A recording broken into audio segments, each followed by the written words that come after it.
definitely a breed apart. Mr. Han! Jenna! Nasaan siya ngayon? Jenna, kasi... Saan siya nagpunta? Nasaan si Mr. Han? Alam mo rin ba ito?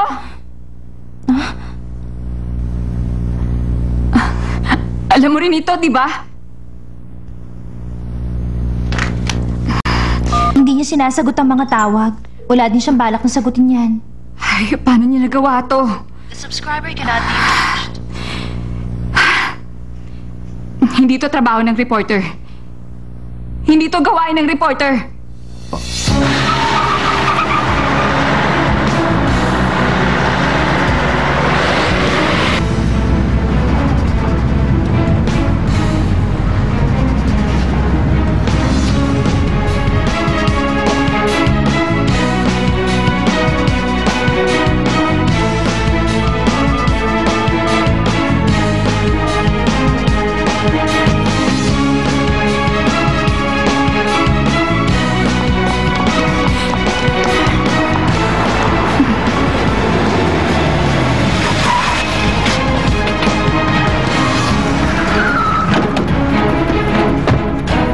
Ihatid niyo ako sa unang, Jung.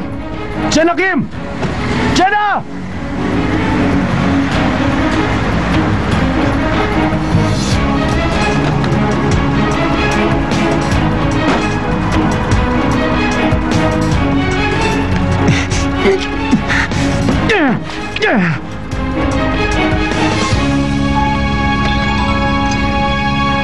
Ano ka mo? Pinakansela niya? Hindi ko alam. Hello? Mr. Kim, tawagan mo ang Dom yung group ngayon. Okay, sige. Michelle, Yes, ma'am. sikapin mo makontak si Mr. Kim. Anong ibig mong sabihin?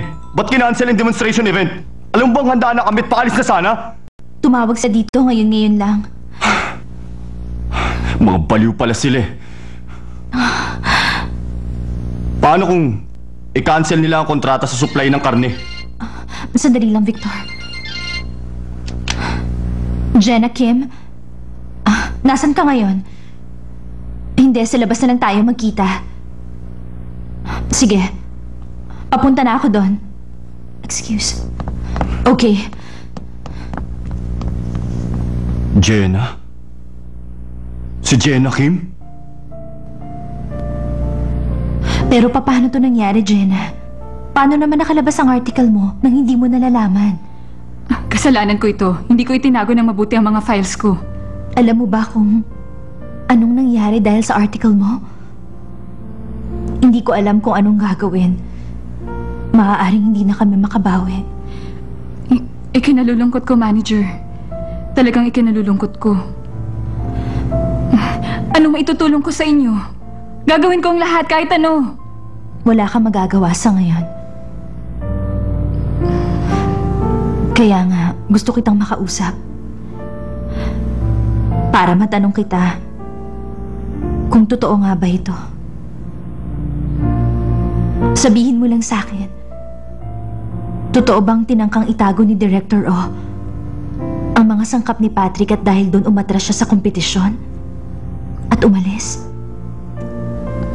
Hindi kita tatanungin kung paano mo to nalaman.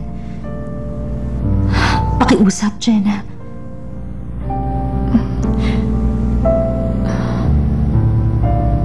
Oo.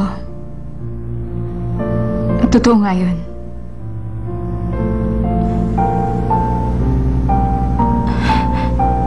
Bakit kahit na nasasaktan